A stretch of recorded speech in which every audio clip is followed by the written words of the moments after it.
Hello दोस्तों, आज हम बात करते हैं स्कोलियोसिस या फिर कुबड़ के बारे में। ये कॉमन प्रॉब्लम है जो हम काफ़ी बार देखते हैं, खास तौर से स्कूल के बच्चों में या यंग लोगों में जिनकी उम्र 20 साल से कम है।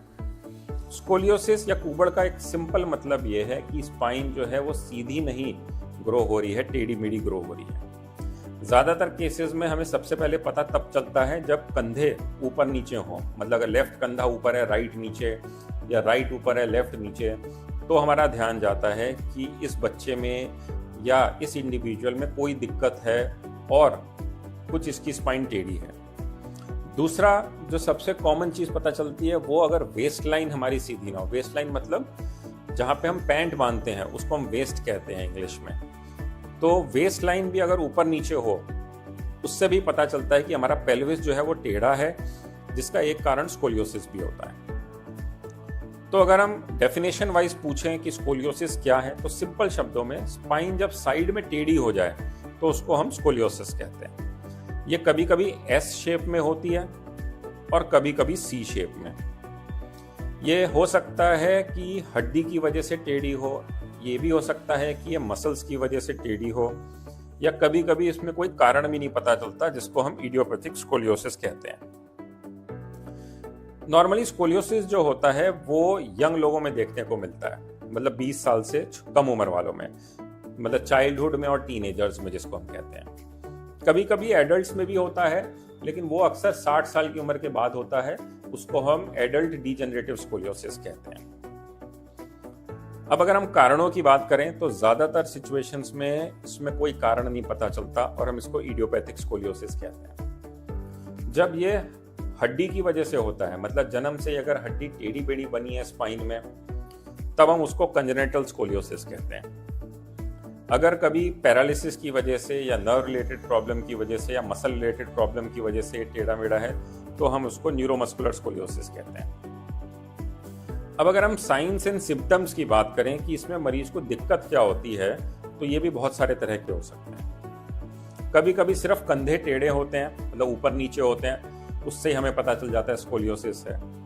कभी कभी जो हमारा शोल्डर ब्लेड होता है, जिसको हम रिब हम्प भी कहते हैं, तो अगर किसी बच्चे में रिब हम्प निकला हुआ है तो भी हमको पता चलता है कि इसको बच्चे को स्कोलियोसिस हो सकता है।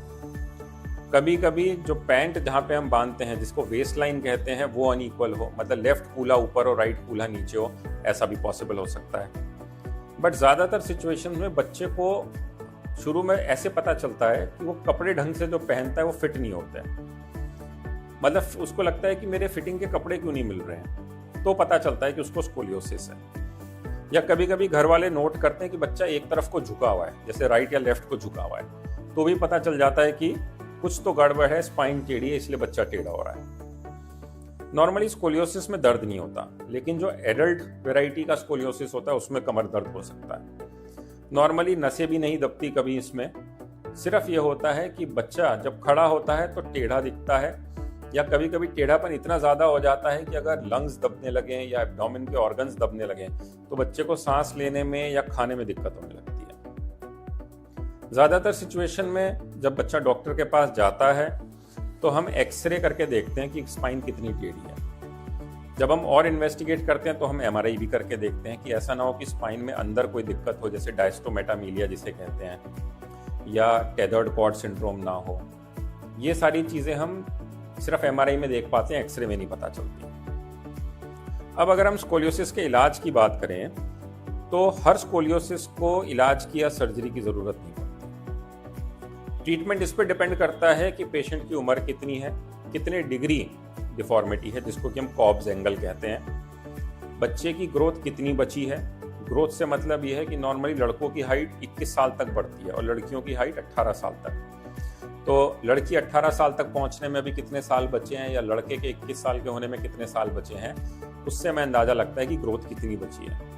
और सबसे ज़रूरी है कि सिम्टम, कि बच्चे को सिम्टम क्या हो रहे हैं, क्या उसको खाने में दिक्कत है, सांस लेने में दिक्कत है, या सिर्फ टेढ़ापन है स्पाइन का, नस तो नहीं दब रही, या उसको कमर में दर्द तो नहीं रहता। इन चीज़ों से स्कोलियोसिस का ट्रीटमेंट डिसाइड किया जाता है। हर सिचुएशन में सर्जरी की जरूरत नहीं होती। तो जो माइल्ड टू मॉडरेट केसेस है, जब हम ये कहते हैं कि कॉब्स एंगल 40 डिग्री से कम है और वेल बैलेंस्ड स्पाइन है, कोई नस नहीं दब रही, सांस लेने में कोई दिक्कत नहीं है, तो हम बच्चे को रेगुलर ऑब्जर्वेशन में रखते हैं। हर 6 महीने से 1 साल में एक्सरे कराते हैं। बच्चे को स्कोलियोसिस एक्सरसाइजेस सिखाते हैं, सिटिंग पोस्चर या पोस्चर मेंटेनेंस सिखाते हैं और साथ में बच्चे को ब्रेस देते हैं पहनने के लिए, ताकि कर्व का प्रोग्रेशन फास्ट ना हो। लेकिन इसके बावजूद भी कभी कभी सर्जरी की जरूरत पड़ती है। नॉर्मली सर्जरी हम तब करते हैं जब कर्व बहुत सीवियर हो जाए, मतलब कॉब्स एंगल 40 डिग्री से ऊपर निकल जाए, या कंजेनिटल स्कोलियोसिस हो या न्यूरोमस्कुलर स्कोलियोसिस हो। उससे हमें यह भी पता चलता है कि कर्व तेजी से बढ़ेंगे। अगर अभी कंट्रोल नहीं किया तो फ्यूचर में तेजी से बढ़ जाएंगे, तब भी हमें सर्जरी करनी पड़ती है। या कभी कभी बच्चे का कुभड़ या फिर रिबम बहुत ज्यादा निकला होता है, जो देखने में बहुत खराब लगता है, तभी भी हमें सर्जरी करनी पड़ती है। या अगर बच्चे को सांस लेने में दिक्कत हो, खाने में दिक्कत हो, तब भी हमें सर्जरी करनी पड़ती है। तो सर्जरी करने के हमारे 3 एम होते हैं। पहला कि एक तो बच्चे की स्पाइन सीधी हो जाए, दूसरा स्पाइन बैलेंस हो जाए। बैलेंस का मतलब यह है दोनों कंधे सेम लेवल पे आ जाएं और दोनों हिप्स जो है वो सेम लेवल पे आ जाए। और तीसरा ये होता है कि कर्व फ्यूचर में ना बढ़े। तो ये 3 एम होते हैं सर्जरी करने के। आजकल स्कोलियोसिस की सर्जरी बहुत सेफ हो गई है, क्योंकि हमारे पास मॉडर्न इम्प्लांट्स हैं जो कि मजबूत भी होते हैं, बॉडी के लिए सेफ भी होते हैं। उससे हम स्पाइन को पूरी तरह से करेक्ट कर लेते हैं। नर्व को डैमेज ना हो, बच्चे को पैरालिसिस ना हो, इसके लिए हम न्यूरो मॉनिटरिंग का यूज करते हैं, ताकि नर्व पे किसी तरह का प्रेशर ना आए। और हमारे स्क्रू और इम्प्लांट सारे बिल्कुल करेक्ट अपनी पोजीशन में हो, इसके लिए हम रोबोटिक या 3D टेक्निक का यूज करते हैं, जिसको ओआर्म टेक्निक हम कहते हैं, ताकि हमारे सारे इम्प्लांट जो हैं वो बिल्कुल प्रॉपर पोजीशन में हो। तो अगर आपको स्कोलियोसिस है तो घबराइए मत, अपने डॉक्टर को मिलिए, वो आपका एक्सरे करके देखेंगे, क्लिनिकल एग्जामिनेशन करके देखेंगे, और जो भी आपके लिए बेस्ट पॉसिबल ट्रीटमेंट है आपकी एज और कर्व के हिसाब से, वो आपको पूरा बताएंगे। All the best.